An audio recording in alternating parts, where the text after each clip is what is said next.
పరుచూరి గోపాలకృష్ణ పాఠాలను పలుకులను అనుసరించండి. కొత్త పలుకుల కోసం, కొత్త పాఠాల కోసం పక్కనే ఉన్న గంటను నొక్కండి. నమస్కారం.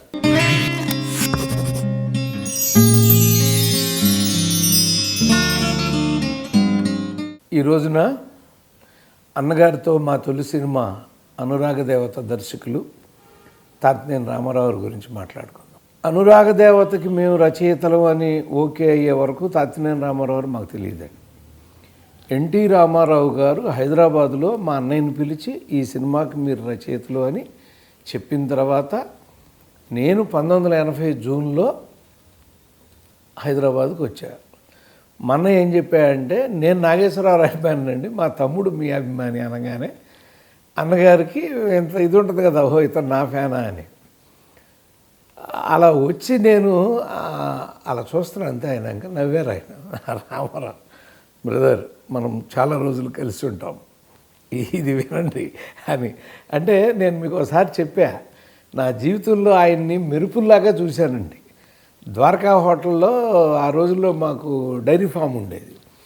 ఆ పాలు పోస్తా అంటే ఆ డబ్బులు తీసుకురావడానికి వెళ్తే రామారావు అని ఎన్టీఆర్ అంటున్నారండి. చూస్తే అలా ఇంపాల కారు ఏదో మరి అది సడక్ మన సూట్ వేసుకుని అలా ఎక్కి వెళ్ళిపోయారు, అలా మెరుపులాగా వెళ్ళిపోయారు. అది మొట్టమొదట. ఆ తర్వాత రామకృష్ణ స్టూడియో ఓపెనింగ్ రోజున మా ఫ్రెండ్ నాన్నగారు రిజిస్టర్ అయితే ఆయనకు వస్తే ఇన్విటేషను, మరి లేకపోతే లోపల రానివారు కదా. దాన్ని వెళితే తెల్లటి బట్టలతో ఆయన అక్కడ నిలబడి ఉండి వెళ్ళట్లా, నేను ఆయన అలాగే చూస్తాను, వెళ్ళండి బ్రదర్ అని భుజం మీద చేసాను. ఆ జ్ఞాపకం మీకు చెప్పాను నేను ఆల్రెడీ. ఇప్పుడు ఎందుకు చెబుతున్నానంటే, అలా నేను వెండితెర మీద ఆరాధించినటువంటి ఒక మహానుభావుడు మామిడి చెట్ల మధ్య నిలబడి నరుల వల్ల వానరుల వల్ల అని ఏ మహానుభావుడు డైలాగులు ప్రాక్టీస్ చేశానో ఆ మహానుభావుడు మెరుపులాగా ఒకసారి ఆత్మీయంగా ఒకసారి కనిపించి నన్ను లోపల పంపించిన ఆ మహానుభావుడు ఎదురుగా కూర్చుని కొన్ని రోజుల పాటు మాతో గడపబోతున్నాడు. ఊహించండి. ఇప్పుడు 356 సినిమాలు రాసిన గోపాలకృష్ణగా మీరు ఊహించొద్దండి. ఒక కాలేజీ లెక్చరరు అతను అభిమానించే నటుడు ఎదురుగా కూర్చొని just go for that thought. మీకేంటండి అనొచ్చు. ఇవాళ కూడా నాకు అదే గౌరవం ఆయనంటే, అదే అభిమానం, అదే పూజ్యభావం. అది అలాంటి ఆయనతో కూర్చుని ఆ మార్పులు చేర్పులు చెప్తుంటే చాలా బాగా చెప్తున్నారు మీరు, మా కోసం ఏదైనా కథ రాయొచ్చు కదా అని. అప్పుడు రాసిన కథే చండశాసనుడు అండి. చండశాసనుడు వేరే క్లాస్ చెప్పుకుంటాం కాబట్టి దాని మీద అనుభవాలు ఇప్పుడు చెప్పను. ఆ చండశాసనుడు అప్పుడు రాసినటువంటి, ఆయన అడిగారు మీరు ఇలా ఒక కథ రాయొచ్చు కదా అంటే తప్పకుండా రాస్తా అన్నగారు.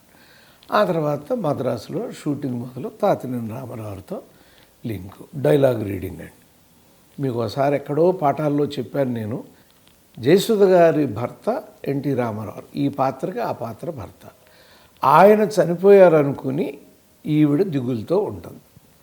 ఈవిడ దిగులుతో ఉన్నప్పుడు శ్రీదేవి అనే ఆవిడ అన్నగారు పాత్రకు పరిచయం అయ్యి వాళ్ళు ప్రేమలో పడి వాళ్ళు పెళ్లి చేసుకునే పరిస్థితి వస్తే అక్కడ ఈవిడ జయసుధ గారి దగ్గరికి వచ్చి, అక్క రేపు నా పెళ్ళి, నువ్వు దగ్గరుండే నన్ను పెళ్లి కూతురు చేయాలంటే, నేనేంటమ్మా విధవరాల్ని పసుపు కుంకాలు పోగొట్టుకున్న దాన్ని, నేను నిన్ను పెళ్లి కూతురు చేయటం ఏంటమ్మా అంటే, 3, 7 మంచి సంఖ్యలు కాదని చెప్పిన మన పెద్దవాళ్ళే 3 ముళ్ళ బంధాన్ని 7 అడుగుల అనుబంధాన్ని ఏర్పాటు చేశారు.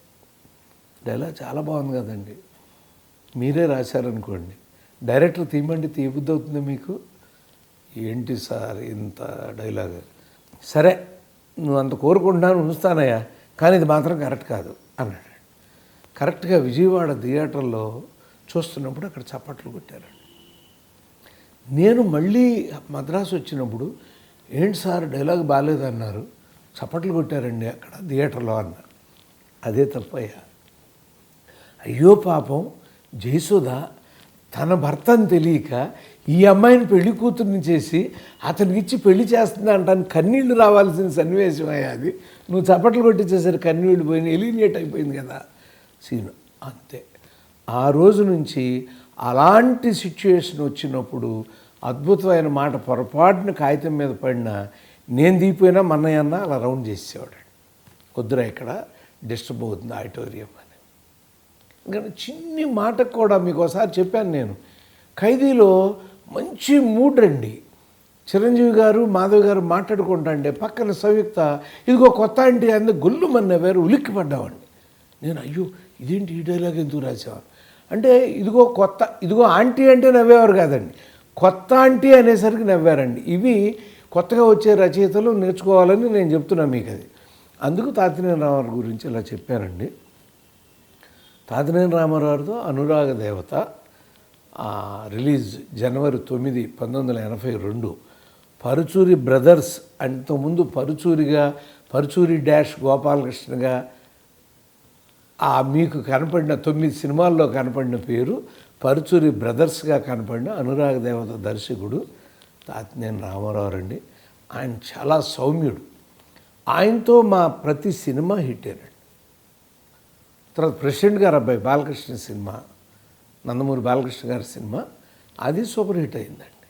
తల్లిదండ్రులు అది మేము భలే బతిమాలేం. అప్పుడు గుమ్మడి గారి పాత్రకి అక్కినేని నాగేశ్వరరావు గారిని జయంతి గారి బదులు శారద గారిని తిరమ్మంటే వద్దయ్య తల్లిదండ్రులు మింగేస్తారని చెప్పాడండి ఆయన.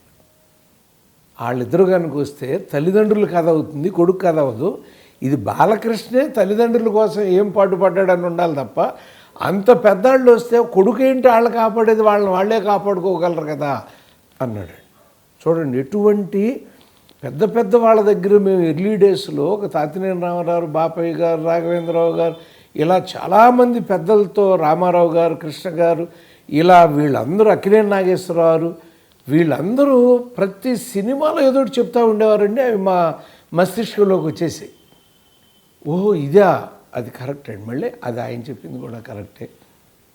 ఆ రోజు నాకు బాగా గుర్తు, జనవరి 9 నేను అక్కడుంటే మా ఉయ్యూరులో ఉండి నేను బెజవాడలో సినిమా చూశానండి. ఉయ్యూరుకి ఫోన్ చేశారు ఎన్టీ రామారావు గారు. నా ఫోన్ ఇంట్లో పెట్టించుకున్న రామారావు నుంచి ఎప్పుడన్నా గవిక్కిన ఫోన్ వస్తుందా అని. ఆ ఫోను ఎత్తితే బ్రదర్ ఎన్టీఆర్కి ఎంత పేరు వస్తుందో డైలాగ్ రైటర్లుగా మీకు అంతే పేరు వస్తుంది అంటే, థ్యాంక్స్ అన్నగారు, యూ హ్యావ్ అలౌడ్ అస్, మీరు ఆశీర్వదించారు, మాకు పేరు పెట్టారు, మా మొదటి సినిమా ఇంత అద్భుతంగా ఆడుతుంది, చాలా సంతోషం అండి. గమ్మత్ ఏంటంటే అదే రోజున నేను గోస్ట్ రాసిన సినిమా బంగారు భూమి అండి పక్కన, అది చూసా. కరెక్ట్గా నేను రాసిన సీన్లకి ఎలా ఏళ్ళు వస్తున్నాయో చూశానండి అక్కడ. అదేమో మాట్లాడకూడదు. కానీ పిసి రెడ్డి గారు ఫోన్ చేశాడు, గోపాలకృష్ణ చూసుకుంటున్నావా నీ సీన్లు థియేటర్లు ఎలా ఉన్నాయా.